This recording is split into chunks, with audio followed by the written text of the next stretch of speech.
Hold that balloon. Uh-oh. All right, we got one right here. Good job. Let's see what happened here. He didn't get his up. Let's try it again. You can do it. I don't know what's going on here. Let's try again.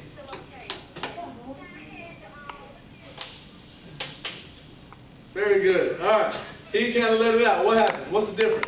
That's the same balloons, 2 red balloons, 2 identical bottles. What's the difference?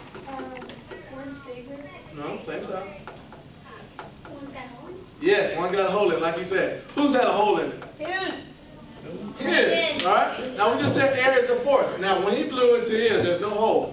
So the air that's trapped inside this bottle did not allow him to fill this balloon. All right. So as he blew it up, the air inside the bottle was pushing back on that balloon, so he couldn't blow his. Consequently, he blew his, there's a hole right here. So as he blew, the air was forced out of the bottle. That's why the balloon was able to inflate. So it was just a trick, Mom. All right. All right. You've done that before? Good. All right.